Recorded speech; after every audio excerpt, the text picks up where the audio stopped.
This episode of Spartan Up is brought to you by Athletic Greens. Ensure your body gets the nutrition it needs. Athletic Greens has a special offer for our listeners. Just go to athleticgreens.com/Spartan, and then when you place your order, they'll send you a free travel pack with 20 individually wrapped packets. That's a free offer just for our listeners. Hey guys, we are here for Spartan Up Podcast. I got my team with me. I got Colonel Nye, Sefra the Seed, Johnny Waite, the doctor. Sefra the Seed. I got Marion behind the camera and Andrea, who's doing everything technical that Marion can't figure out. There you go. But this guy is awesome. This guy, Jason True, that we interviewed, is true. I mean, he goes into companies, he goes into your mind as an individual, and he helps you figure out, well, I'm not going to tell you too much, but he helps you figure it all out and become a better human being because and we your all... company better. Joe's so impressed he invited him to the office afterwards. So. I did. I invited him to the office. He's going to come in. He's going to completely rebuild me, which is... It's going to require probably a bunch of scientists and stuff, but he's going to rebuild me. He's going to rebuild the company. He's going to dig in. You guys are going to dig this. Talk to you soon. Check this out.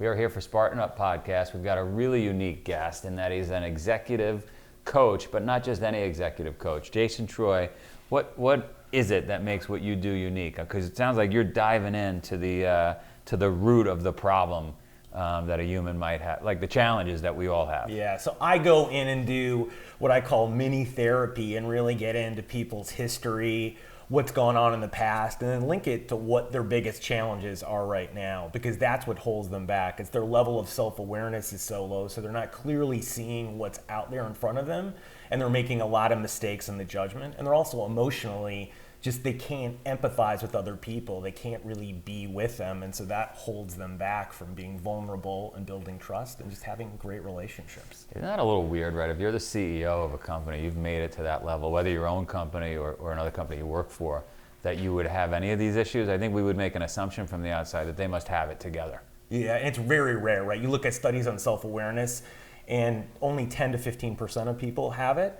And when you're looking at high self-awareness, it's in the very low single digits. So that basically means that you're unaware of what's going externally. You've just been accelerated in the process because you're good at doing some things, but you're leaving a lot of money, performance, and other opportunities on the table. So it's kind of like if you make $1 billion, could you really be making 5 or 10? And that's probably true. And that's the real challenge for people, is that they're not hitting the ceiling and really maximizing what they can do. They're really underperforming, but they don't know it because they're overestimating their own abilities. I forget who the college football coach was, but basically they came in, they won the game, and everybody was happy, and they were high-fiving.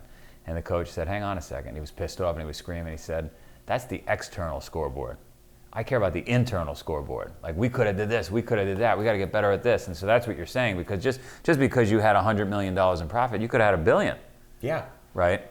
And that eventually catches up to you, because what happens, your skills and ability eventually hit a ceiling, and then you plateau. And the other problem is you don't just plateau, then you hit a rock bottom, right? And when you look at athletes like Michael Phelps in the last Olympics, he would have never done as well had he not hit his own rock bottom, but then been self-aware enough to ask for help, take it, and implement it. And that's how, his Olympics. Rise from the ashes. Rise from the ashes, right? Because he hit that point where he was willing to do whatever it took to get to the next point. But you don't want to have to live your life in these peaks and valleys, and that's what most successful people really do. You want to be able to figure out what's going internally so you can make adjustments, have the help from smart people, and then have the support of people that can help you along the way that know what's going on, so you don't need to tell your whole story all the time, right? It's like a CEO needs other CEOs or influencers so they know 95% of the story. They just have to fill in the details of the moment. My board's been beating me up lately, so you're saying I should welcome that. Yes, because it's challenging you, moves you out of uncertainty, and you can't see everything clearly, so they're there to help you, right? They're there to coach, they're help to point out things, so then you can internalize, and ultimately you've got to make those decisions. Sure. When you go into a company, you're talking to a CEO who's probably not willing to be vulnerable right out of, because I'm listening to it and I'm saying, gee, would I be willing to have you They come? aren't. Right? So I'm not necessarily willing, because I don't want to hear anything bad. You only want to hear good stuff. how do you learn, if I do let you in, if somebody lets you in, how do you learn where the weak points are? Well, first I ask them, like, what's going on? Like, what isn't going as well as you want it to go, right? And most people, again, tell me things like a CEO I worked with a couple months ago, oh, my executive team isn't working as well as they should. And that may be true, but the underlying issues he's not aware of because he never really asks and he never puts himself out there. So he misidentifies what they were, right? So I found out talking to them in like 5 minutes, he wasn't listening and they weren't being heard and their opinions weren't being taken by him. So I asked him some questions and then I started asking him, well, tell me about growing up, right? Tell me about how you were raised and your relationship with your parents. And you start finding out a lot because what happens is trauma from childhood or adulthood or some experience is shaping your biggest blind spot right now. Like I told you before, it was because he was in a family of 6 and he never got heard. And the only time he told me he really got heard was he elbowed his brother, he elbowed his sister at the kitchen table and then yelled over everyone and mom and dad heard him. Right. So he connected the payoff with, if I don't listen and I yell and talk over people, I'll get what I want. And then he gave me a few other examples.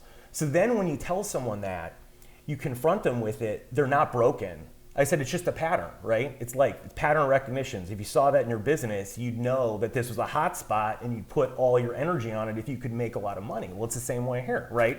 It's neither bad nor good, but now is your time to be accountable. Take that, implement it, and do some small things like listening, talking last in a meeting, listening and asking more questions, right? And doing some tiny things. And in 30 days, it just turned all around. And the people in his executive team were like, this is amazing, right? It's like a brand new company. That's miracle working. 30 days. I mean, that's unbelievable. Yeah, because most people don't need that much adjustment. It's like 1 or 2 degrees and they're just not aware of what had happened. And then when they hear that, they're like, "Oh my gosh, I totally get it, right?" It sounds like they're not only aware of what had happened that created the pattern, they're not aware that there's even an issue. Yes. Right. They're walking around as though, and if you confronted someone with that outside data, 360 reviews, whatever it is, what they would say is, "Oh, Jason, my executive team doesn't get it, right? They're not completely dialed in. They're not working that hard. Maybe I don't have the smartest people." Right? Because it's kind of like a boxer in the middle of the ring. Right. I'm letting you can move around and what can I do? But now when I confront all this, you have him a corner because he told me that data. Right. So he can't squirm because it's him. Right. And smart people connect the dots and they're like, oh, this is totally it. Right? And then they always smile, laugh, or there's tears. And then I'm like, okay, let's do a few things. Make some adjustments. And it's going to be life changing. And then it's like, 100-pound piece of armor went off your back and all of a sudden, right? It's kind of like if you were running and all of a sudden you wore a weighted vest and all of a sudden you took the weighted vest off and you're like, oh my gosh, I can run so fast and free and I feel great.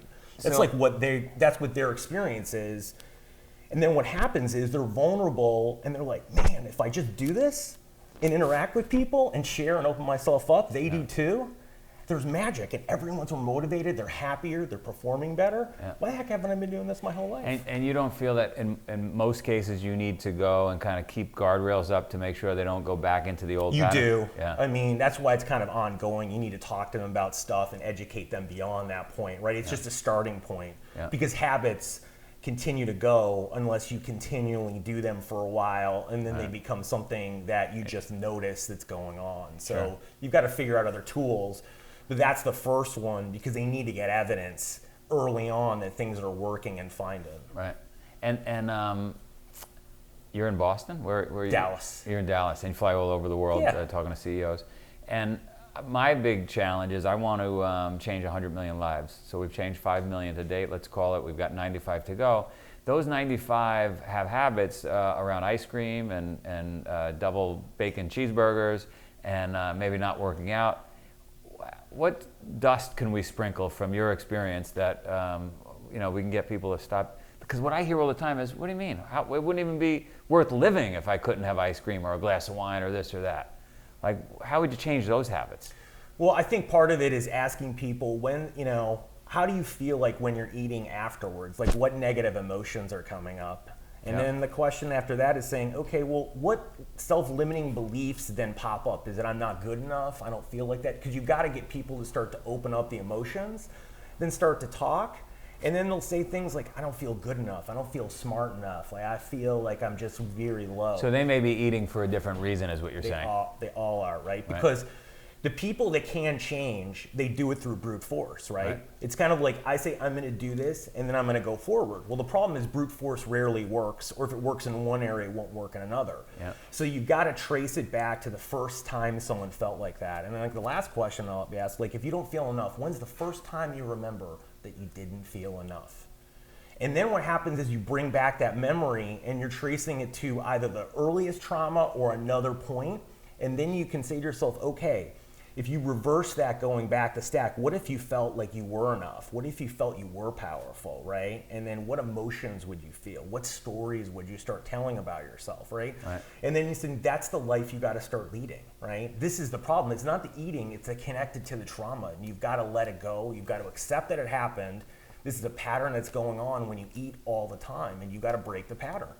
And if you don't attack the pattern, you're not going to ever be able to move past it unless you're fortunate enough to be able to do it through brute force, like wake up one day and say, I'm going to run, a marathon, and then just keep running and never stop. There are people like that, but that just is that's a very small percentage. Small percentage of people. Let's take a break for a minute, and you could practice on me and show me everything I'm doing wrong, all my bad patterns, and then we'll come back. All right, so here we are up on top of the Morzine ski slope. Yeah. Beautiful, beautiful surrounding, right? It's more than a slope. And we brought up with us our partner, Athletic Greens, right? And you've already got it in the mixed-up version. I do. But we hadn't really shown yet what it looks like in the box and how it's prepackaged, right? And so when you're traveling and you're trying to get all those greens, it is hard. Even if you're dedicated, even if you're really one of the top 1%, you're looking around and you're trying to get your vegetables, and maybe you can find the broccoli and the carrots and those kinds of things. But this thing's got 75 of them packed in there, right? Yeah. Half of these I've never heard of. I will admit that. If you've heard of half, you're better than I. Yeah, Look but at I that. 75 in that little thing. So you're never going to be able to get on your own what you can get from here. 100%. It's just not. Never is a strong word, but it's a long day. Sefra, I will bet even you, who has forged the entire world, finds things like your earrings that we won't even get into. I'll bet you haven't had all 75 of these. Like in my life, in separately? Your life. Challenge. Wait. By the way, guys, I'm 100% focused on happiness. It's pretty great. But now that you mention that, this company is pretty amazing. You look at the fact they've taken 10 years to develop something that tastes good, that's good for you, that you want to have, and I love that they're 100% focused on happiness. They really are looking at the whole package, right? Yeah. Like, look, we're looking at your whole package, Johnny. I mean, you're looking good these days. Part of it anyway. No. Well, no, we were talking earlier, Blushing. though. We were talking earlier, though, about sometimes the reason we overeat is because your body's missing out on some key nutrients, some key vitamins, some key things, and it just says, just give me something that's going to have that. So we'll eat anything trying to get those nutrients, and when we don't get them, we're always hungry. So lately I have been drinking this, and it's amazing. Like, I'll get up, and if I'm not starved, I won't eat, and I'll drink this instead. And then, then when I am hungry, I'm already a little bit more focused. I'm thinking about this stuff, and so I'm eating better. Yeah, and what I've noticed is this is good, right? You drink this, you feel full, but you don't feel bloated, and you 100%. Don't get that gassy feel and everything else, right? That you get with a lot of other stuff. And in addition to not getting nutrients, we generally don't get enough water in a day either. We all walk around dehydrated, and when you're eating salty foods, things like that need water, you don't need it. This has the water built into it. Well, let's look at some of these things, because when I hike up a mountain, I just bring this box. I mean, I can get everything else I need from out here. So, slippery elm, good for your lungs, good for your belly. Spirulina, it's like basically an algae. That's a pasta, isn't it? Oh, that's semolina. That's really cute, Colonel Nye. I actually was being serious. His wife's laughing in the back. Let's see. Yeah. So spirulina, it oxygenates your blood. Ginger, also good for your belly. Alfalfa, usually only bioavailable for the horses, right? It's got a lot of good stuff in it. And let's see. We got milk thistle, good for the liver. Dandelion, good for the liver. Burdock, overall good immunity. Papaya, great for digestion. I've had some of that. Fungi, you guys are fun guys. Yeah. We got reishi and shiitake, right? There's a lot of immunological benefits for those mushrooms. Yep. And they got microbiotics. all these mined vitamins and minerals. I mean, this is a party, people. And I just want to mention Tim's been doing this, and look at how close you're standing to him. You're really loving Tim up right now. Easy. No, but you know what? Again, Easy. Athletic Greens. We're loving it. We're on the top of this mountain. Life is good, and it is honestly just getting better with partners like Athletic I'll Greens. just start licking it like those, those dipsticks we used to do. Yeah, what was it All called? right. Lick a stick. Yeah, yeah. Lick a stick. I'm just gonna lick a green. Fun dip. Oh, look, Fun there goes our pooch. Hey, that's awesome. I All love right, this little and guy. we're gonna go run around the mountains too. See you guys. This episode of Spartan Up is brought to you by Athletic Greens. Ensure your body gets the nutrition it needs. Athletic Greens has a special offer for our listeners. Just go to athleticgreens.com/Spartan, and then when you place your order, they'll send you a free travel pack with 20 individually wrapped packets. That's a free offer just for our listeners. So that was interesting. We learned a lot about my weaknesses there. Yes. I've got some work to do. Hey, I'm here for you. I got a lot of time today. But everybody has work to do, right? Everyone has work to do. You have work to do. How did you get into this work? Well, I felt like in my own career, I would be having these peaks and valleys all the time. And I read books, I went to other events, and I just found like it didn't really help. And I didn't know why. And I kept getting confused, and I kept having these peaks and valleys. And I was like, I know there has to be an answer. There has to be more out there in some quick process that I can piece together to figure out how to really move myself in a way to the next level, and then have recipes that I can use and anecdotes and stuff in my own life to keep it from hitting these rock bottoms all the time. Because I can't really make any progress. I was hitting the bottom and going back up to the top, but essentially staying in the same place or maybe a little bit higher. Yeah, and are you loving it? I do. Because I think now when you figure this stuff out, you live life on a different level and you have much better relationships with people, and you can build relationships super fast with people.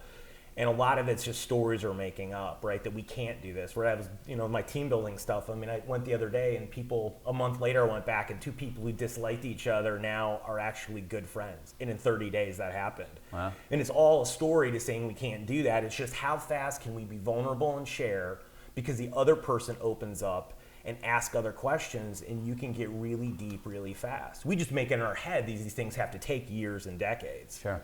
You're like the dog whisperer for humans. Yeah. The human, I do, yeah. The human whisperer. The human whisperer, yes. So let's give the audience some little things that they could do in their own house, in their own situation. Maybe they're supposed to get like a personal board of directors, some friends to point things out. I don't know. What are little tricks that they could do if they can't afford to bring in the human whisperer? Yes. So I think the first question is to ask themselves, when they're doing something, why they're doing it, but also what they're lacking in their own life that's making it doing it. Because if you don't understand all of the trauma and all the other issues underneath it, that's not going to help you. So I love burpees. So you're saying below burpees, there's something going on. Yes.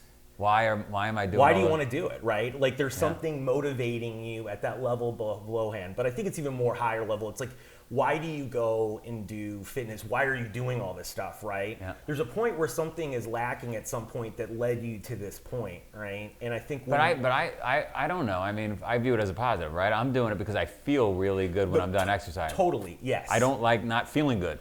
There's the answer, right? Right. I mean, it's a lack that before I wasn't feeling good about myself and feeling good about what was going on. Right. And then that's the reason. It helps connect both things together so you really see the full picture on why you're doing something and not half of it. Or why you're not doing something. Yes. Right. Like I just can't wake up in the morning and go for a run. I hear a lot from the audience. Yes. I'm not motivated. So give me what you suspect would be the main reason people don't wake up and are motivated to get stuff done. It can be a couple different ones. It could be that you're hiding behind something else, right? You're not willing to let go of the pain of the past, right? It also might be that you're afraid of success. A lot of people are afraid that after they're successful, like, what would happen then, right? So you've just got to start digging and understanding and asking questions, because then the answers start to appear for people on why that they should do the things that they're doing, right? That's why when you see athletes hit rock bottom and make these miraculous recoveries, I talked before,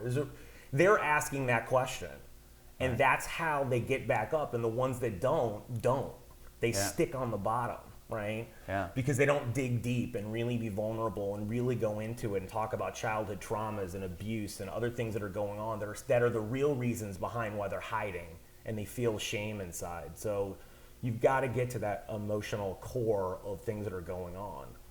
I just like to push. I've never done anything hard, healthy and hard, that I haven't later said that was awesome.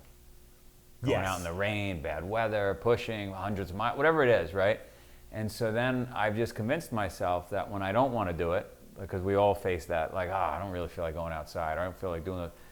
Well, you've already learned that doing it is going to be like the only bad workout's the one you don't do. Yes. Right? You got the evidence. I got the evidence, so I just do it. But the first time you didn't, and you took a leap of faith. I took a leap of faith. And and then what happened is then you got evidence, because it's the confidence loop, right? People keep putting it off because they're saying, well, I'm not ready. I don't have enough evidence. And I always say the same thing. Well, you're never going to have evidence until you do it. So therefore, you have to take a leap of faith. Right. That's what an entrepreneur does, right? That's what every successful person does if you go to the core. So I have a battle with somebody I want you to meet today. We're doing a documentary on where I'm taking a middle-aged man, and we are attempting to turn him into a Spartan.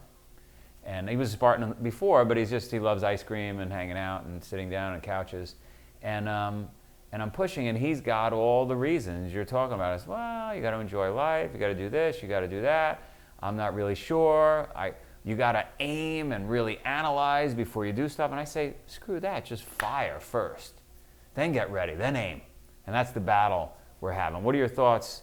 Well, then I'd ask him a question. So when's the last time you remember taking a leap of faith in your life? Because you must have done it at least once. Right. Tell me about that experience. How did it work out for you, right? Yeah. Because it's either one of two things. Either it worked or didn't. Yeah. Right? And if it did work, then you go in and saying, okay, well, how did it work? How did it make you feel, right? And then you can go on that line. But if the other one is, if you took a leap of faith and he failed big time, right? And he fell flat in his face. Right. And he felt pain. Tell me about that story. How did it feel? Sure. Like, how did that pain feel? So Where does it stem from? No, you're right. There's some history somewhere. There is, because that's what's happening right now. Because behind everyone is all these unconscious thoughts and patterns that are going on, right? And that's what's holding them back. And so in essence, they are a puppet, not the puppeteer. And this whole model that I go through is saying, I tell people, you have two choices. Are you the puppeteer or the puppet? If you don't understand, right? It's just like I go into clients now and I tell them about when they're meeting with their subordinates and people they manage. I said, two questions you should always ask is, one, rate our relationship on a scale of 1 to 10 and tell me how it is. Two, then tell me how I can move it closer to a 10. And then the next question you ask is, rate yourself on a scale of 1 to 10 in your own job and what you could be doing better. Right. Because then you get to the real conversation. Right now we get to the meat. Yeah, right. Or because otherwise we're beating around the bush, we're going in circles, we don't get anywhere. I like that. Yeah, every CEO I ask that question to, or every executive, everyone else saying, do you know exactly on a scale of 1 to 10 where your relationship is with every person you manage? Right. I've never gotten an answer yes. They sit there and pause, right? Because you don't know the relationship, right? But that's called getting real, getting authentic, cutting through the BS. Yeah. And now that relationships with people who you can do that with are going to be great. Yeah. And you're going to know. You're not have to wait for some employee survey or some other data that's a laggard. I love it. Right? This is awesome. Thank you. Get real. Get real. Now. That really, really resonated with me. I loved that he's figured out that life coaching, business coaching isn't just about solving the problem. It's not just about treating the symptom. It's actually the cause. And the idea about you cannot change someone's behavior if you don't find out what thing was that caused that behavior in the first place and what the emotion that they felt that they attached that.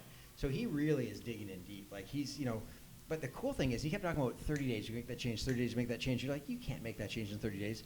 Most coaches can't because they try and change that behavior and don't even figure out why you're doing it in the first place. So there's a lot more we can talk about. I want to hear from you guys, but that just hit me like a ton of bricks. I referenced it on prior podcasts, and I apologize for doing this, but again, Molly's Game. Yeah, sure. That movie.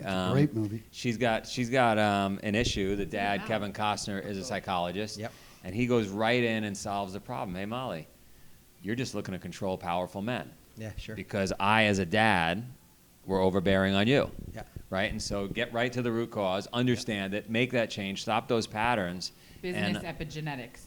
There you go. Business epigenetics. But also he does individuals too. He's got to do the individuals within the organization, but together, man, is that powerful, right? It's exponential growth for the company. So we're bringing him in.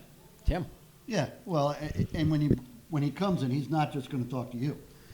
It would be a mistake for him just to talk to me. Yeah, but he's going to talk to everybody else. Yes. As well. But he's got to find out what am I doing that's wrong, right? Because what he found out a lot of times right, is that the staff, a lot of times, isn't living up to the expectations or of the boss. Or the boss is making mistakes. Well, many times it's because of the boss. That's exactly right. And it might not be something major. I don't think it's a blame thing, though. No, it's a communication thing normally. It's normally, from what he said, is that the boss isn't listening to the staff. When the situation is that the boss is complaining about the staff.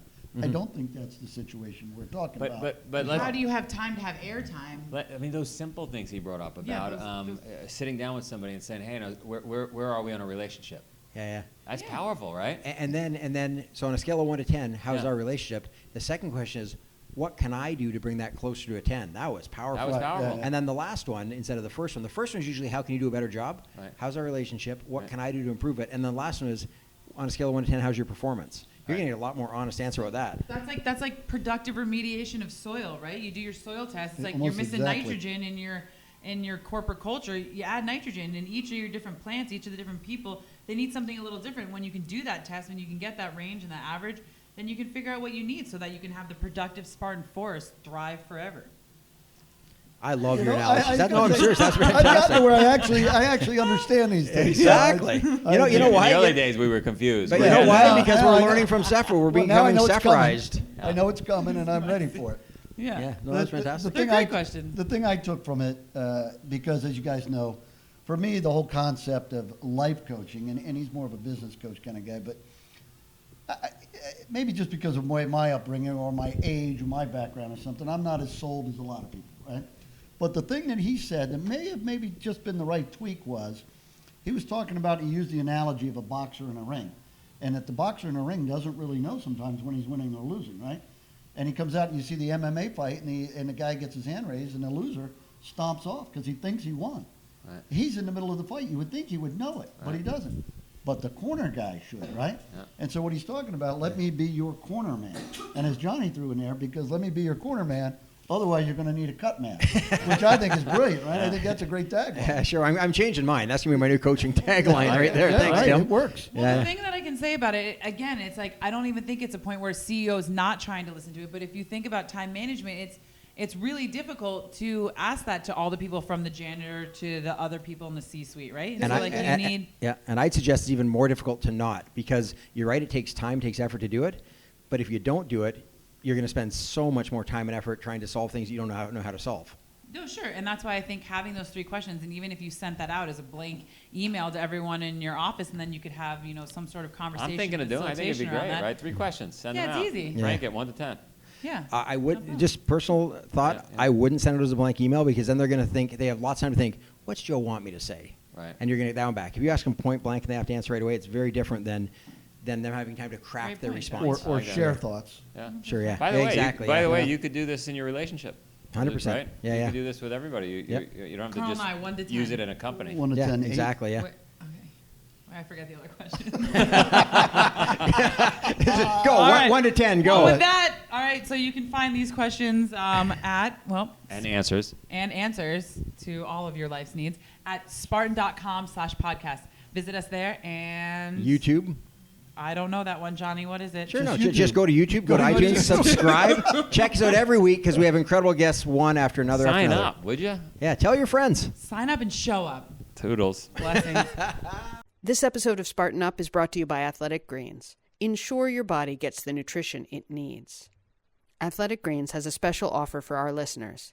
Just go to athleticgreens.com/Spartan, and then when you place your order, they'll send you a free travel pack with 20 individually wrapped packets. That's a free offer just for our listeners. Thanks for listening to another epic story of success. If you like our show, be sure to tell your friends about it. We want to hear from you. Just leave us a comment below if you're watching on YouTube, or if you're listening, go to Twitter and find us at Spartan Up Pod or Instagram at Spartan Up Podcast, and let us know what you think. Then go subscribe on iTunes, YouTube, Stitcher, Spotify, wherever you listen to our show. Spartan Up is brought to you by Spartan Race. To find a race near you, visit Spartan.com.